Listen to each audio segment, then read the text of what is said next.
Hello, well, I thought I'd better get a video out as I haven't really sent a proper edited video out for a few days now. I've sent a couple of off my phone when I've been walking and doing things, but nothing really educational, informative, unless you're interested in a barber coat. I've I've been busy really. It's been a question of getting my routine walk in has taken up a fair amount of time. Richie's been busy on things, and I've been busy on a variety of projects as well. So it's sort of not given me many hours in the day. So I sort of make a video as I'm going along these days. I must say I've also been what word can I describe really? Shocked, stunned, gobsmacked by the events of the last few days really. Apart from having to deal with these the coronavirus crisis and still learning to live this new life, as it were, coming up against now the issues of racism and tackling that in this new wave as well, which is certainly taken on a new strength that hasn't been around before. And I justify the logic of ensuring there is no racism within our society. That's got to be the number one point. We mustn't be complacent, particularly as white people, that there's no problems out there. If there are underlying problems out there, we should be dealing with them. But I also get a little bit concerned when we start questioning, statues, removing statues like Nelson and Churchill or Queen Victoria. I think we've got to be realistic with history. And, in history, there are, as I've said in many of my videos on other things, like in South Africa, and, there are things that we can be proud of in history and the things that we'd like to, quite honestly, forget. But we won't. We're trying to take a moral standing on things and events that happened several hundred years ago. And I don't think that's realistic or possible. What we should be doing is saying, okay, whatever's wrong in our society, let's fix it now. Like in the USA, if there is a problem with the way the police force manages certain people within society. In other words, if you're black, the police have a different approach to how they deal with somebody who's black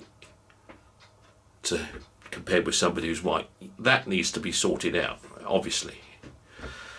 And anything in structure of society, we should be way beyond the colour of one's skin when it comes to measuring, judging, people in society. I mean, something I've never really felt has been a problem, but I understand where I come from. I wouldn't see it, and I know I've got colleagues and friends out there from going back to my school days and much later in life that obviously do have experiences of it, do see it because of the colour of their skin, I guess. And the important thing we have to understand is we have to understand the feelings of others. We must understand the feelings of others. We don't necessarily have to agree with everything, but we have to understand them. We can't change history. We can't change the events of the past. Yes, there was slavery in the past, and yes, Britain played a large part in it for a period of time. But it's not there anymore. It was stopped for very good reason. Yes, we did have an empire. We colonized many countries. I've gone through all this debate before, but we don't do that anymore. And we do, there's been a lot of compensation financially gone into that as well by us. but I think we've got to be clear that we've got several. This has suddenly become another crisis.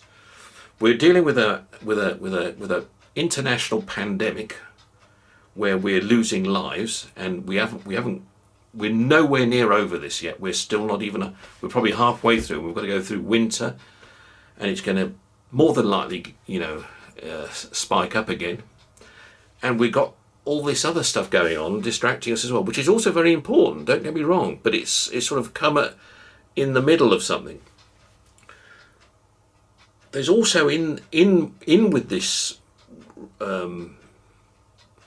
racial protest of fairness. There is the right wing taking advantage of it, and thuggery going on as well,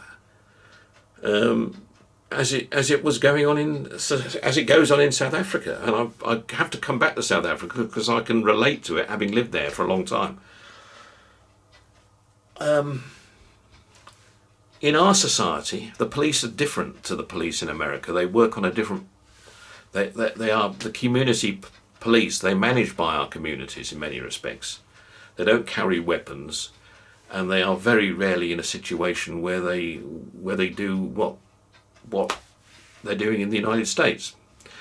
But they do have to sometimes, and sometimes there is an element of aggression towards them where they have to take certain action. That goes without saying. But I think this statues and changing street names and is that doesn't solve anything. What is that really doing? I mean, I don't pay homage to statues anyway, really. But yeah, I think a statue of Churchill. I mean, he did some things that were probably not right in India and in East Africa. But he also did a heck of a lot of good as Prime Minister of this country, in terms of he stood up to Hitler and saved us he saved us and gave us our freedom in many respects, didn't he? Everybody in society. If we didn't have a Churchill standing up to Hitler, what would the society have been like under Nazi rule? Which it could well have been. It could have gone either way, couldn't it, at a point in time? As it could do again. Not with Nazis, but with someone else. So, balance is quite important here. But I think the most important thing is history. When we're going back to hundreds of years, values have changed over that time frame, over those hundreds of years. There was a time when first world countries felt they had to. They were in this colonial race.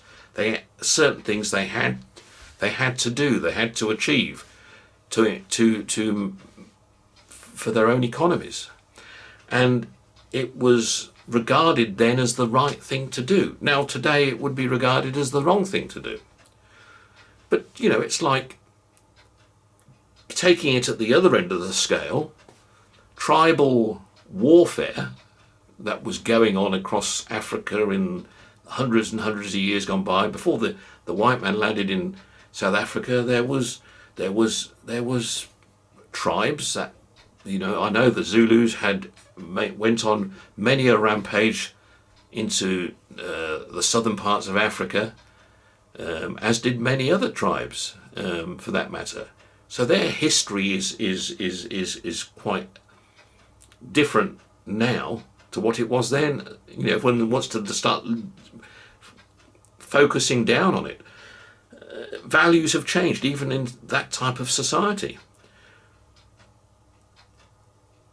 I think it's so difficult to actually say, well, because it was done then and it was wrong, we should now be paying the price for what was done then still now.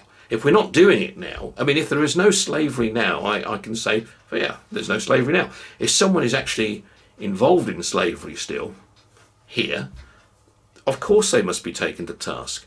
If they support, slavery, of course they must be taken to task, because we know slavery is going on in different parts of the world still.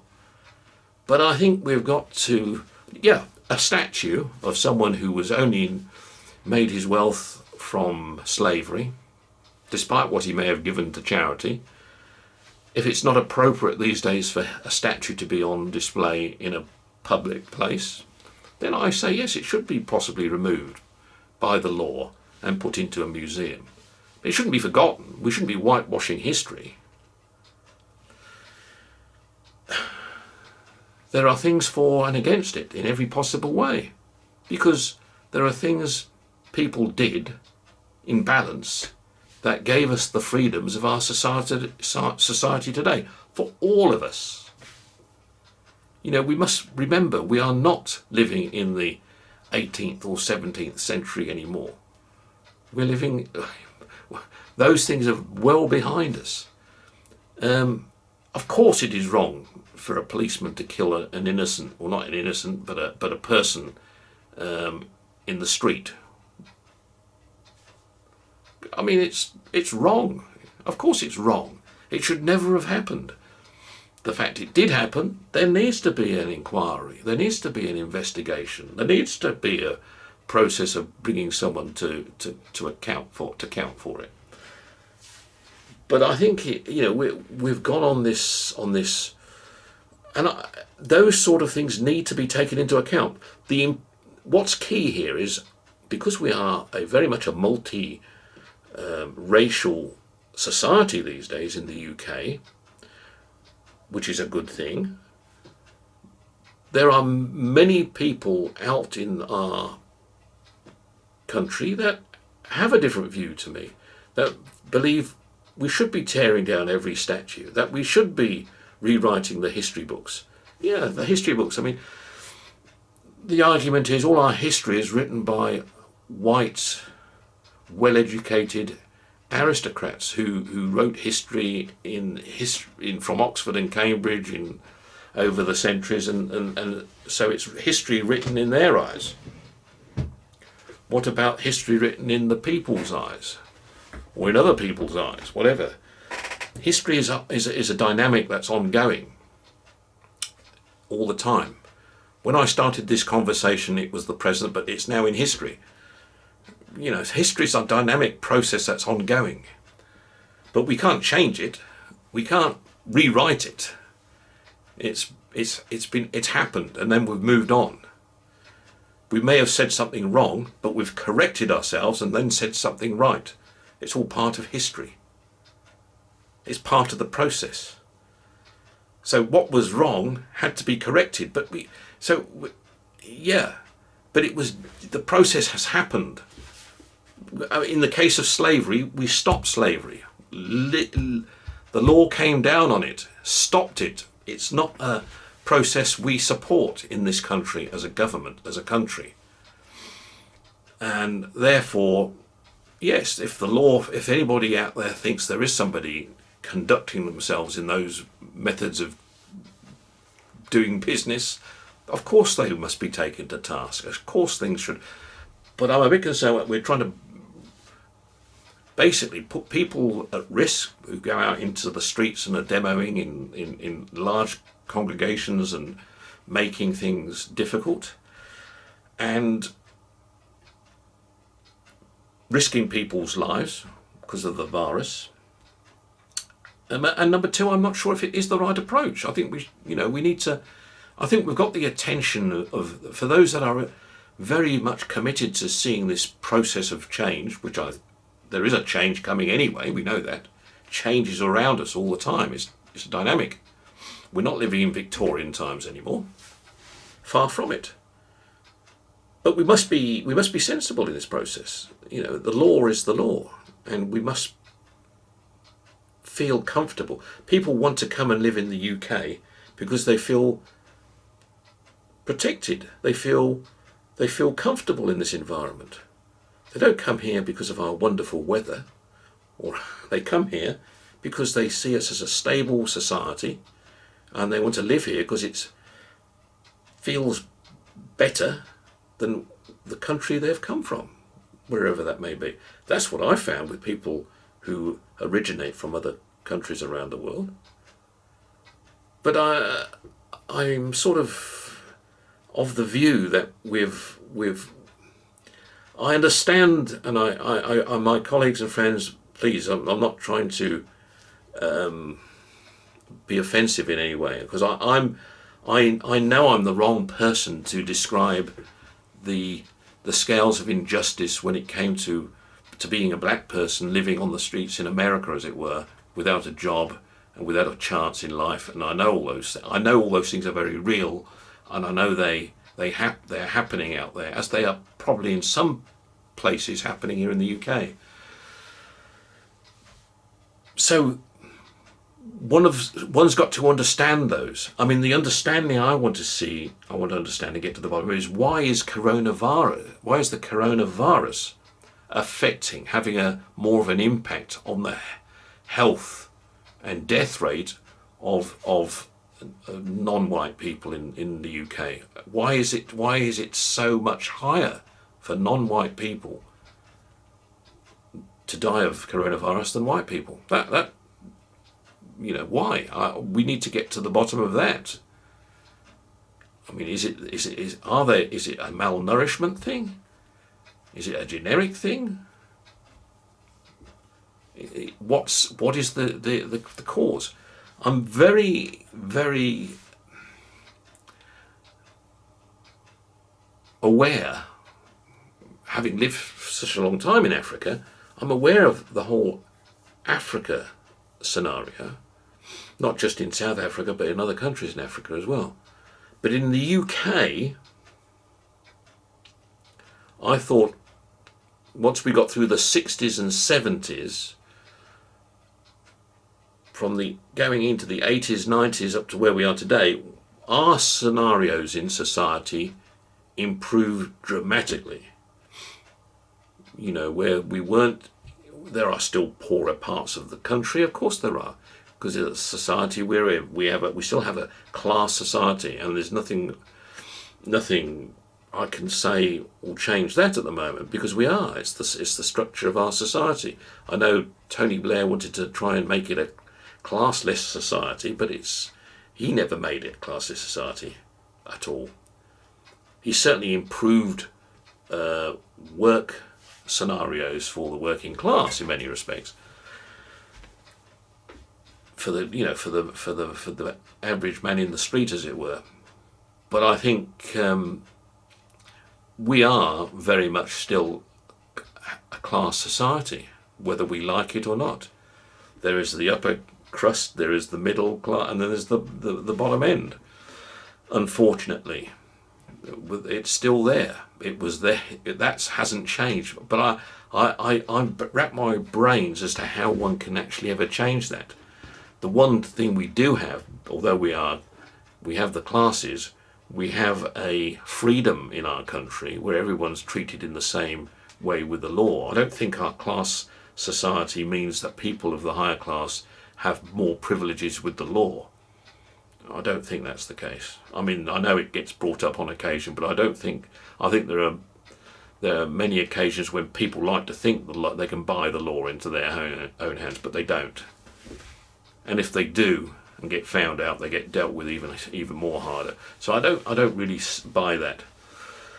But yes, they can afford the best lawyers, they can afford the best defence, they can have the better influence when it comes to the media or the newspapers or whatever. Yes, they have those advantages which the other end of society doesn't have. That's there in our society, but that's not black or white, that's class. I think there is as many impoverished people now in the country, based on what's happened now, than what there was 40 years ago. But I've also noticed, and don't get me wrong here, but the government have put a lot of money into this furloughing, paying people to stay at home. And I'm picking up now through friends of mine that they're having difficulty getting people to go back to work now. There is a problem there. People have got used to sitting at home and earning money. Now they don't want to go back, or they're finding reasons why they shouldn't go back. And this is another problem we have. We've had things a little bit too easy in that respect. My opinion.